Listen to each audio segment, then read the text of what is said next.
vital health concern and an issue of women's rights. Her biography is Laura Stanton Schaefer is a highly experienced educator with a master's in education from the Harvard University. Laura has been teaching in high school for 28 years and is also a certified autism specialist. Laura recently developed a guided self-assessment program for adults that provides an affordable alternative to formal autism evaluations. And as a result, she has renamed her business to Autism Discovery as of April 2023. In addition to her work in autism consultation, Laura is also launching a business English coaching company called Fine-Tune ENG in May 2023. This venture aims to assist international professionals in improving their spoken and written English skills. Then let's welcome Laura with a big hand. All right.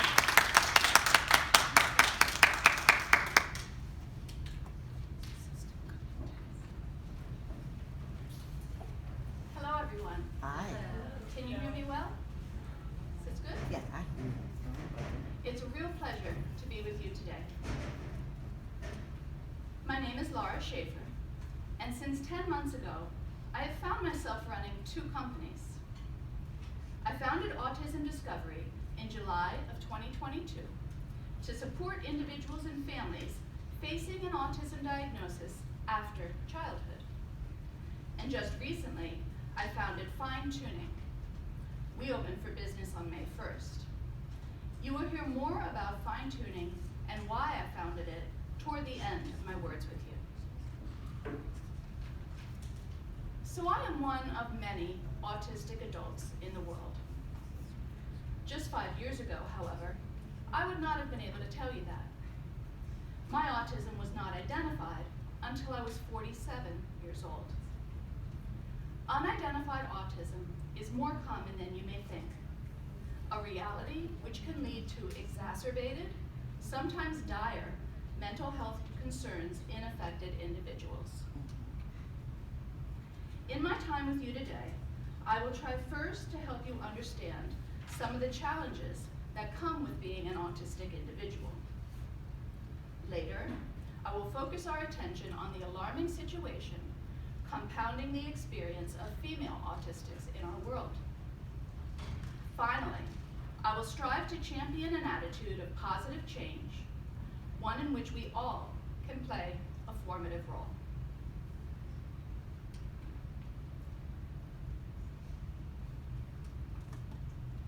Being autistic equates to fundamental differences in how we conceive, perceive, and interact with the rest of the world. As difficult as that may be, when autism is unrecognized and unidentified, the challenges understandably increase. As I experienced firsthand in my childhood, teens, and young adult life, not knowing you are autistic makes interacting with society painfully challenging, laden with traumatic judgment for simply living naturally, and full of what can feel like constantly being misunderstood. The life of any autistic is burdened by feelings of not being accepted for who we are, or when masking or covering is at play, of not even being seen as our real selves. It is also perpetually accented by unpredictable sensory onslaughts, which can be both painful and damaging to us. And all of those factors are, I propose, even worse when you don't even know that you are autistic, and are completely unaware that your brain is simply wired differently than approximately 98% of the world.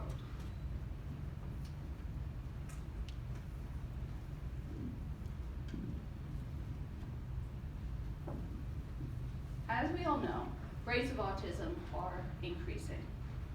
This information is from the CDC in America's Autism and Developmental Disabilities Monitoring Study in 2018, and it reflects rates of autism in children 8 years old at the time, including information from 11 states, as well as which includes my own, New Jersey.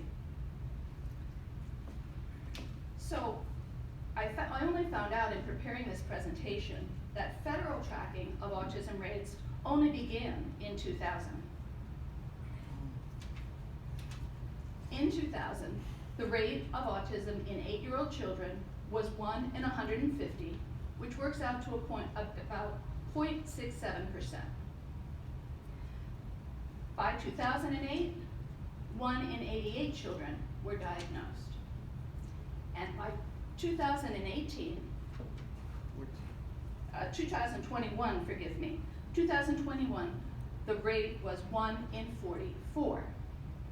That is 2.2% of the population. 0.67%, a threefold increase in rates of diagnosis. Now, you would think that I'm happy rates of diagnosis are increasing. The problem is, when I look at these statistics, what I focus on are the people who were missed. Because there were still 1 in 36, 1 in 40, which is the most recent 2023 data, 1 in 44 in 2021, I think is what I said. There were still that many autistics, but only 1 in 150 were identified. So I mentioned that the federal government only began tracking these statistics in the year 2000, but California, they've always been progressive, and they were tracking them well in advance. So if you can, the next slide has 50 years of data, whereas the prior one only has 15 years of data. So if you can kind of remember what this slope looks like, and realize that it's going to be condensed on the right-hand side of the screen. So the year 2000 is here in California. So not only have these rates increased recently when the federal government began tracking them in America, you can see how fewer and fewer people were recognized as autistic in the past.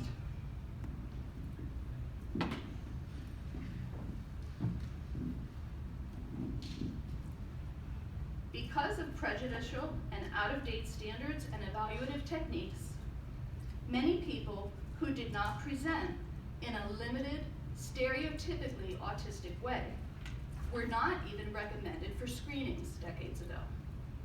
And I was one of these people. Even today, some practitioners are biased with assumptions about females and autism, or any individual's ability to communicate or make eye contact. As we now know, autism is a spectrum, and it can present in very different ways in different people who all at their core share common autistic traits and challenges. Excuse me just a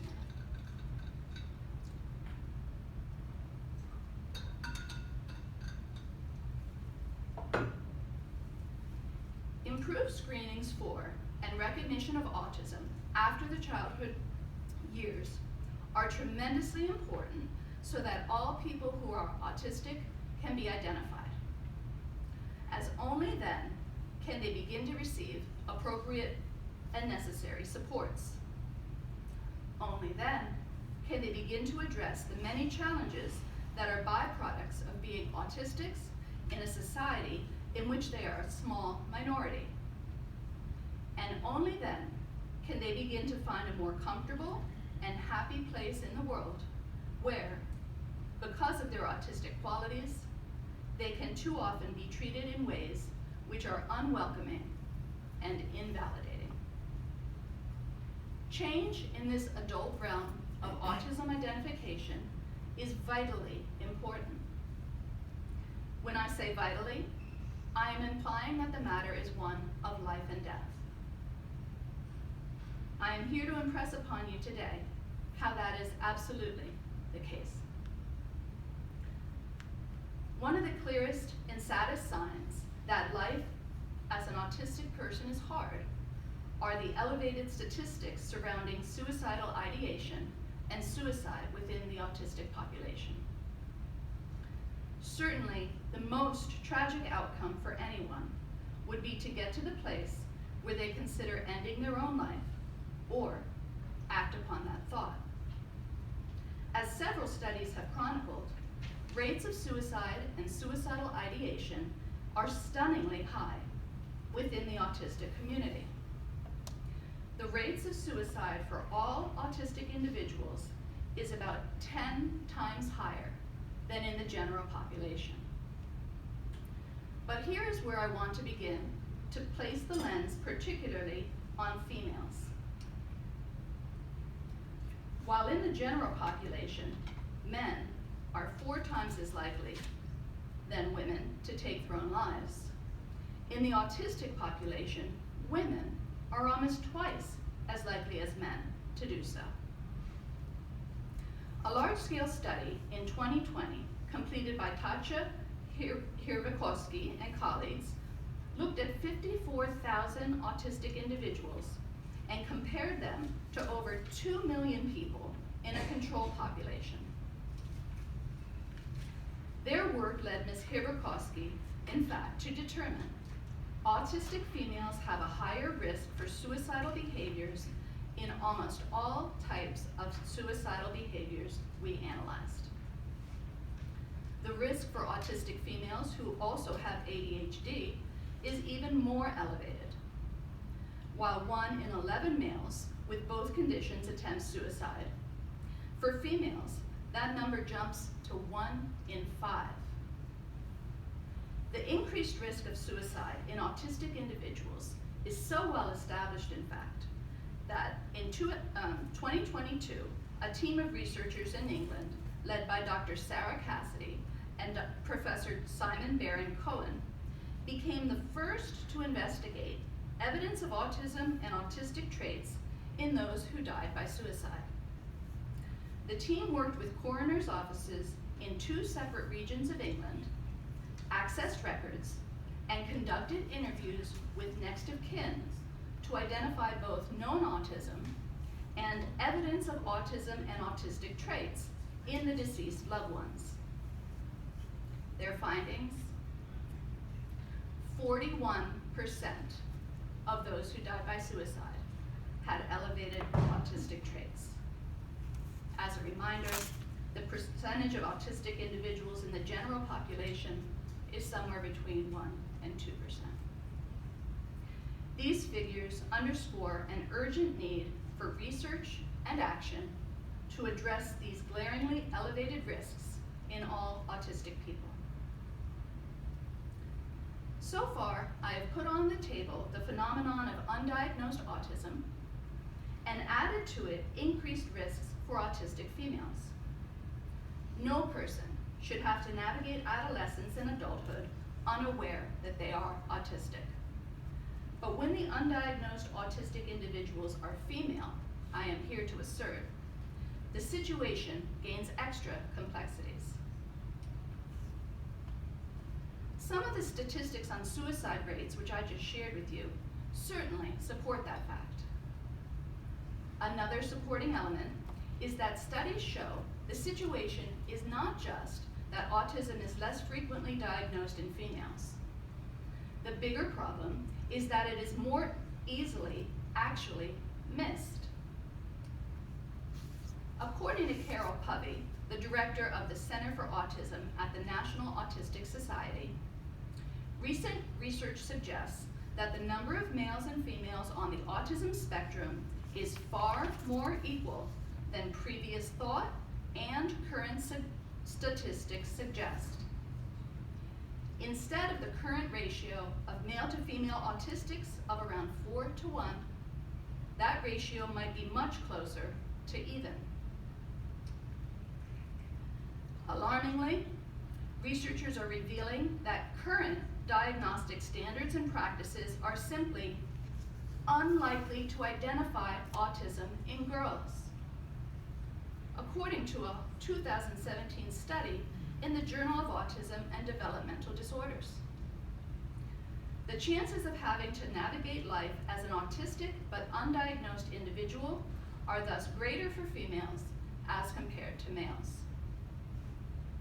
A separate reason to specialize our attention for a time on the female autistic population is that studies have repeatedly shown that, compared to males, females are more likely to suffer co-occurring mental health conditions, whether those be on top of or because of their autism. Aya Mist Rodgard and her research team calls out attention to the fact that within the autistic population, females are at disproportionately increased risk of other mental health conditions when compared to males. And they have called for studies to account for sex-based differences. A reframing of expectations for how autism presents in females can help prevent misdiagnoses.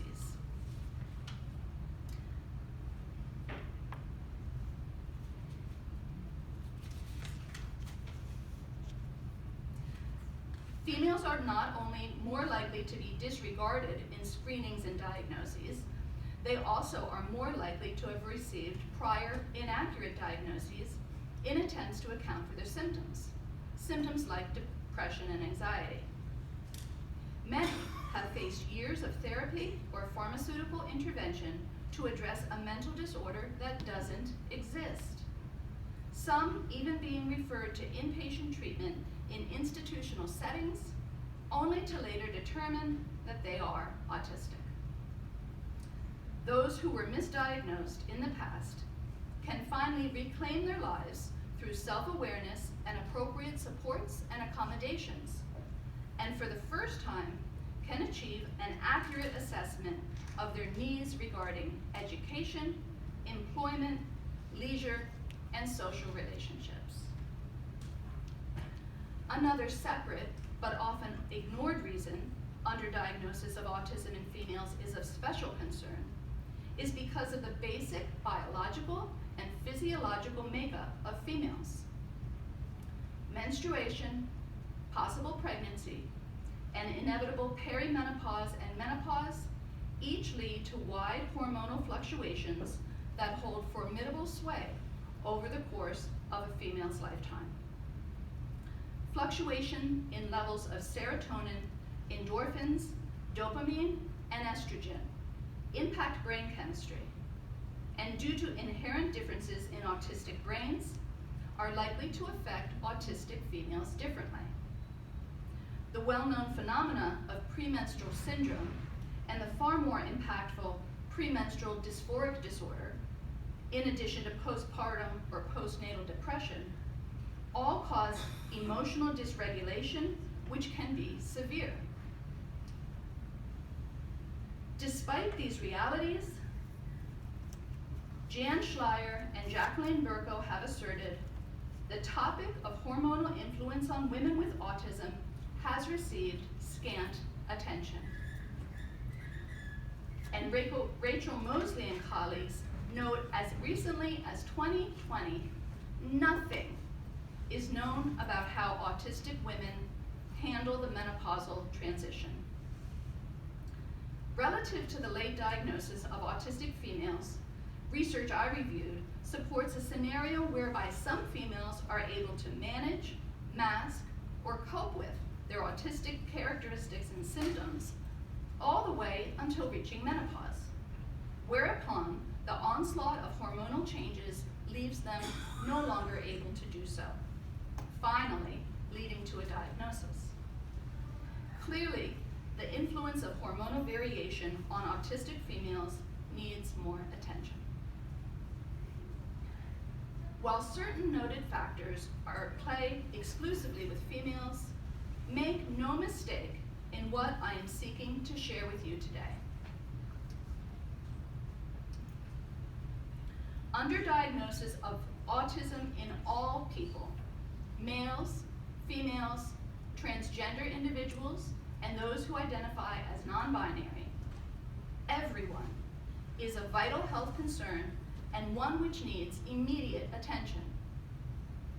Research done in 2015 led Shippa Argawal and Beth Angus to recommend that clinicians who mostly work with adolescents experiencing symptoms of anxiety and depression should receive regular training to improve the chances of autism being identified during early stages of treatment for those conditions. Anita Thapar and colleagues have also studied the prevalence of depression in people with autism. They confirmed the high prevalence of prior depression diagnoses among those who received late diagnoses of autism in adulthood. This research group acknowledges the likelihood of two distinct scenarios: autism having been misdiagnosed as depression earlier in people's lives, or evident depression symptoms masking underlying autism. Ms. Thapar and her colleagues admit, despite growing research on the links between autism and depression, there is relatively little to guide clinicians in practice. Even for those autistic individuals who have been identified, the current landscape poses tremendous challenges to a happy and fulfilled life. Researcher Daniel Gilmore and his colleagues go so far as to say that the healthcare system is unprepared to accommodate the unique needs of autistic adults and calls change of paramount importance. This serious need is due in part to the fact that all autistic individuals are more likely than the general population to have co-occurring mental health conditions. These researchers reviewed published literature from 2017 to 2022 and found that while over 50% of autistics use mental health services, this population of people is forced to manage with high rates of unmet mental health needs. Mental health providers who are untrained in working with autistic adults are unlikely to be able to best address their unique requirements and natures. In fact, treatments that are effective for a non-autistic majority population have been shown to be less or even ineffective for autistic people. Even more concerning, according to Gilmore and colleagues, these approaches may even be detrimental to autistic adults' mental health outcomes. So now is the time for the part of my talk urging specific action to help improve the risky landscape for autistic individuals. Specific recommendations made by Daniel Gilmore's team include the need for clinicians to collaborate with autistic patients in terms of their care. Of particular importance, given the alarming rates of suicide in autistic individuals, is the team's recommendations for clinicians to develop autism-specific crisis management plans. Other researchers whose work I reviewed have recommended that suicide prevention programs should be tailored to autistic people. And I will add that it is important that targeted suicide prevention reach not only those who are diagnosed, but also those who have autistic traits or tendencies, but no diagnosis. A broad, simple, and cost-free recommendation is for clinicians and mental health providers to become more educated about autism. General medical practitioners, school teachers, and college and university professors need to heed that call as well. With diagnostic methodology in recent past decades likely missing a good portion of autistic individuals, chances are that doctors' offices and schools are frequented by autistic young adults who have yet to be identified. These professionals, who are in regular, close contact with young people, are in the position to pick up on characteristics and behaviors which might be signs of autism. The possibility that a person is autistic needs to be far more readily on the radar of law enforcement personnel and first responders as well, especially when an innocent autistic individual may not communicate in the same ways as non-autistic individuals, and when sensory stimuli can be disturbing and reactions to them extreme. The misreading of either of these understandable situations in an autistic person who is confronted by law enforcement personnel is prone to be especially regrettable and tragic. As well, recognition within the entire medical community needs to increase regarding the wide variety in presentations that autism can take.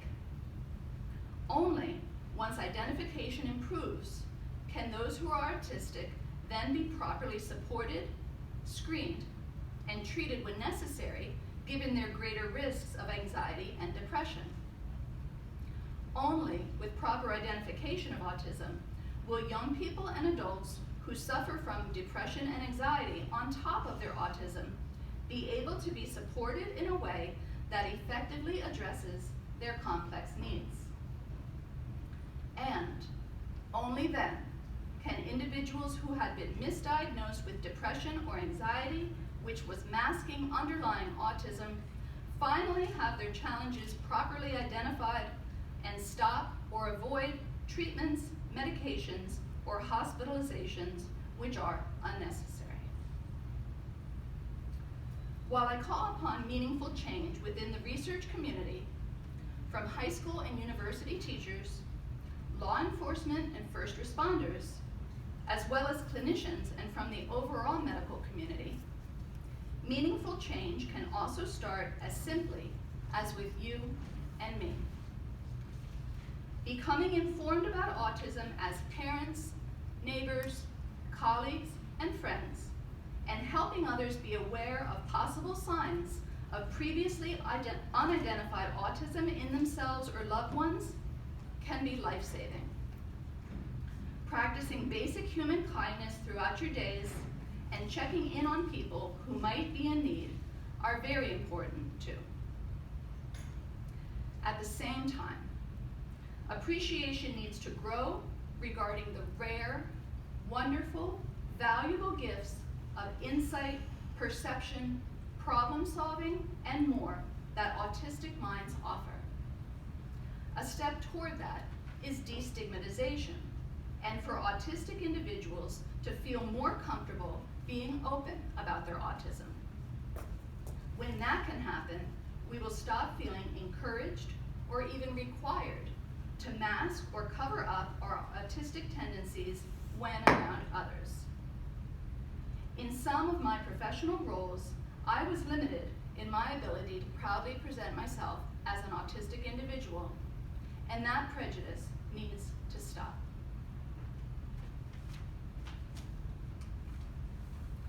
Becoming aware of the scope of the problem of the underdiagnosis of autism in all people has led me to reinvent myself professionally.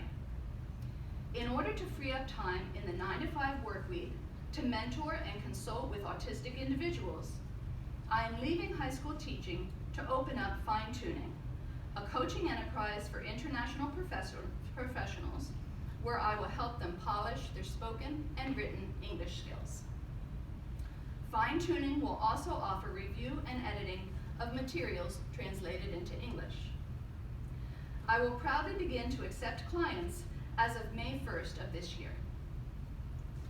I am thrilled that I am launching an endeavor where my eye for both patterns and exceptions will be valuable to the people I work with, where my attention to intricacies and my desire for precision will not be seen as burdensome, and where I will no longer feel the need to squelch, silence, or be ashamed of these heightened traits in me. I wish the same for all autistic individuals, that they may find fulfillment in this life, which is well suited to their unique selves and provides them with happiness and purpose.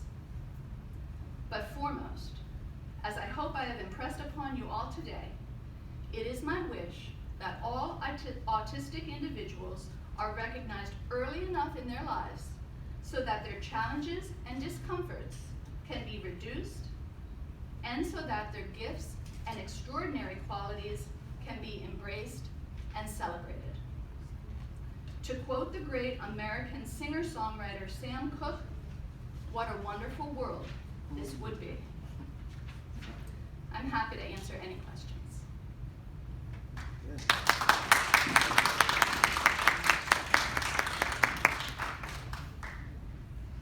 Yes?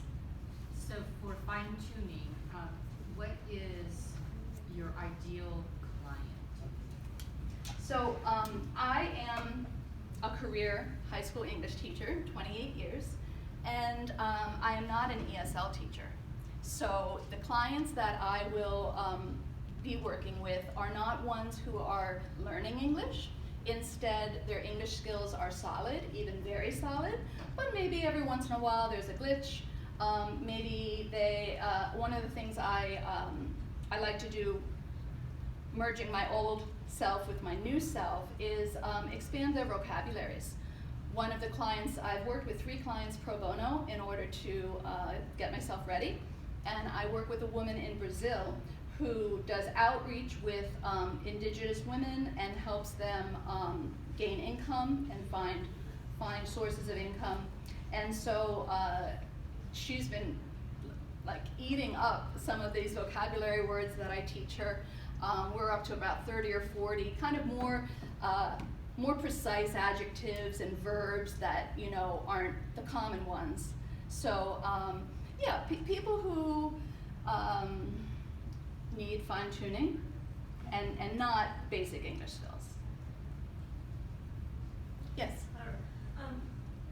Being a mental health professional, I always research stuff, but I'm curious, since you cited such a significant portion of female adult autism as being undiagnosed, what would be 3 or 4 common traits to look for that could suggest the possibility?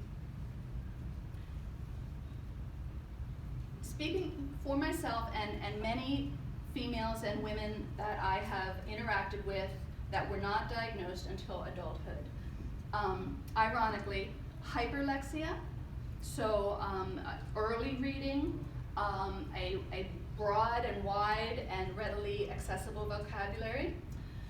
I think needing to spend a lot of time alone. When you are able to cover up your autistic signs, and the reason we do so is not to fool anyone. When I was 5 and 10 and 20, I covered up my autistic signs just to make it through life. Because when I acted a certain way, I would sense the judgment and I would feel the negativity, and it felt awful. So little by little, I realized things that people didn't accept, and only through that constant sort of studying of interpersonal relations was I able to become a person that many people might not know is autistic unless I tell them. So when you do that, and when you're making your way through the world without knowing that you need more breaks, or that if a sound or smell is disturbing to you, it's okay to leave the room, any number of things. When you don't know that, and you try your best to act like everyone else, because why would you think you're any different, it's extremely exhausting. And so a deep need for that recovery time, which probably is going to be solo time, that might be something to look out for. I just had another one, but it's escaping me. Yes? So discussing that, would sometimes people that are now being diagnosed or characterized as highly sensitive people actually be autistic? I think it's quite possible. I think the stigma surrounding autism is great. I am familiar with young people who seem to me to have autistic traits, and when they get checked out, they have received a diagnosis of ADHD, and it's happened maybe a dozen times. And I am wondering if it's possible that these young people, and maybe more importantly their parents, might, that diagnosis might be more palatable, might cause less of an uproar, I don't know. I think it's also possible that the diagnosing professional missed the autism because of all of the factors we considered. So being highly sensitive and having sensory issues with sensory stimulation is another kind of difference in some people, and it also, highly sensitive people also are sometimes highly empathetic. And that's another kind of, I believe, an ironic reality that many autistics are extremely empathetic. And that's another thing that makes a female, well, forgive me, makes any autistic's day if you are heightened in your empathy. You pick up on emotions from others and you take them in, and it makes for your own day to be pretty, well, yesterday, can somebody remind me what the social worker, I wrote it down because it's exactly what I'm referring to. She referred to when you take on the emotions of others and then you have to recover from it. Did you say transference or empathic?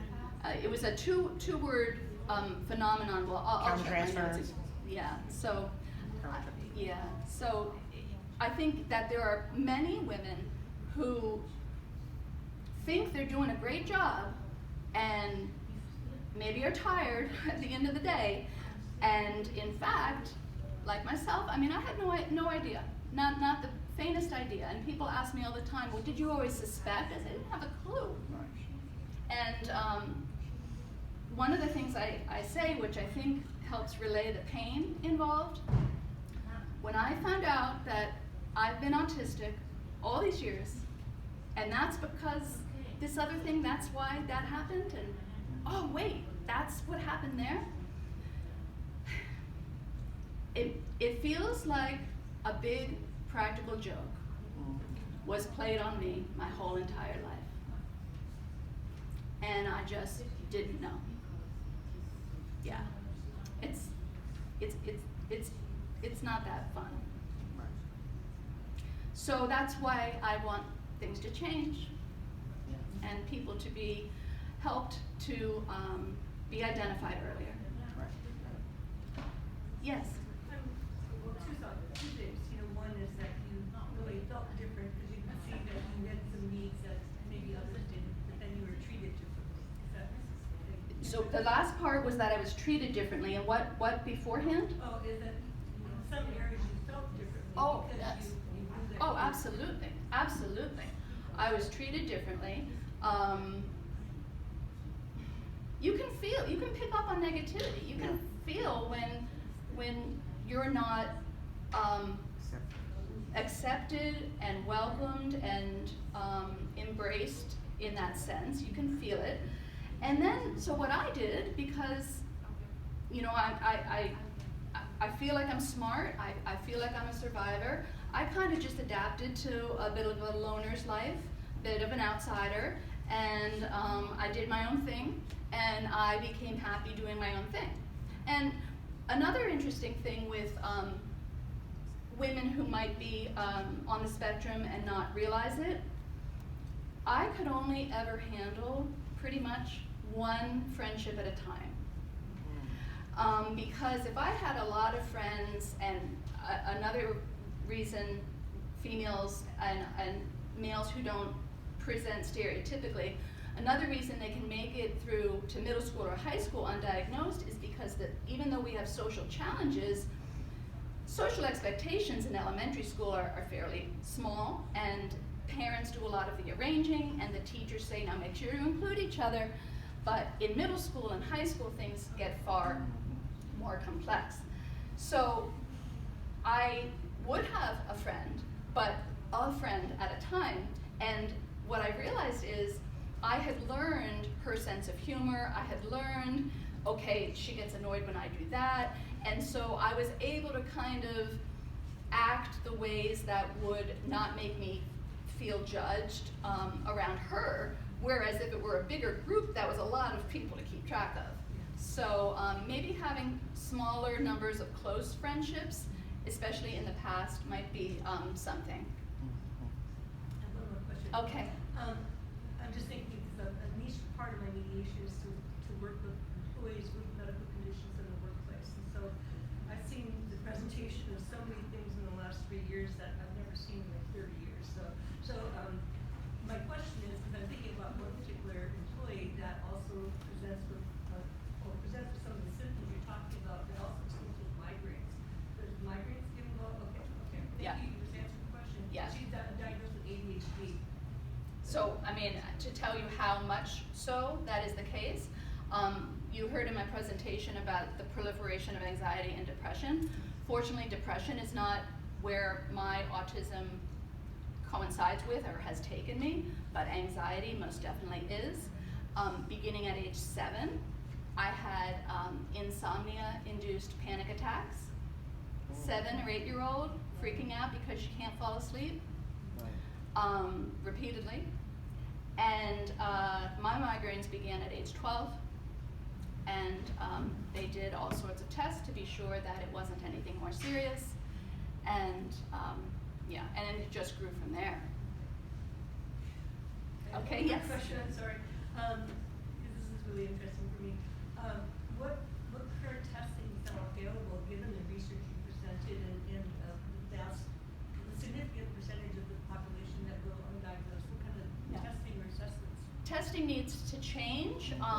Self-diagnosis is becoming much more accepted because now that the stigma is being reduced, now that people like myself are freely talking about it without shame, the more that happens, the more the internet is going to allow exchange of information. Self-diagnosis is becoming very common.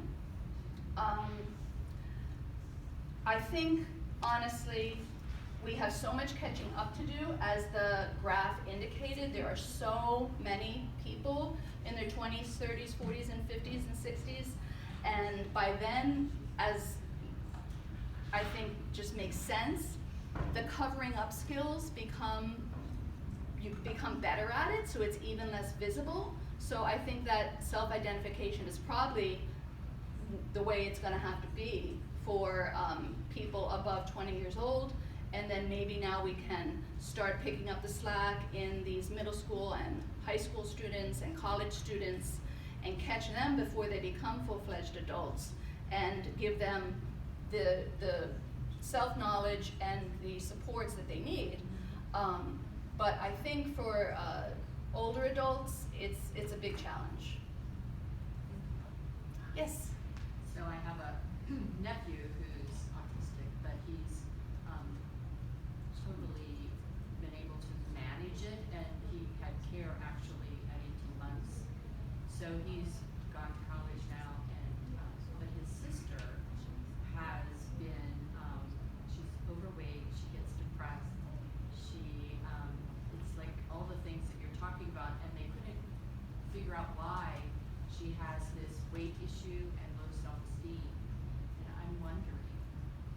So, my mother is definitely autistic, I think. She has not been evaluated. She's a little bit in denial, but very odd things she did when she raised my sister and me. For instance, she left me Friday morning, she went to work, and she didn't come home till Sunday, and that was since I was 13 years old. I considered filing a report for neglect, but I just knew my mother would get in trouble, and I just managed on my own for those 3 days since I was 13 years old. So that and many other things, I think my mother is autistic. My sister is autistic. My daughter is autistic. It was only because my daughter was diagnosed at 15 years old, so late, that I realized if she's autistic, then I'm autistic, because we experience the world the same way. That's another reason why I didn't think there was anything different about me. Here I was, a single mother with my kid, and the two of us, we were so similar. So can you just say your question one more time? Because Just with my okay, so my knees. The knees, You and know? the thing is that I succeeded, so to speak, and was able to achieve like professional stability far more so than my sister was. in my sister's 20s and 30s. She would either change apartments or jobs pretty much every year, never really able to get her roots in, had more severe emotional health struggles. So, But I think the interesting thing is that when you talk about autism, people think of the extreme example of autism. And, you know, that's with my nephew. My mother always questions that he has anything wrong with him because he's succeeded so well. but he's hurting inside. Yes, The days are hard for him. Absolutely. So that's what I'm saying, I think, which makes it more challenging for anyone. You know, I'm sure I've worked with people that have autism in my office and had no idea in all these 40 years that I worked. So I think that's what the challenge is the different levels of the spectrum of autism. And that until recently, it was only certain presentations that people associated. Yeah. And that's why talks like this and it being very important for me to be openly autistic in my work, my taking a firm stand about that, is so important. Looks like our time is up. Thank you. Thank you.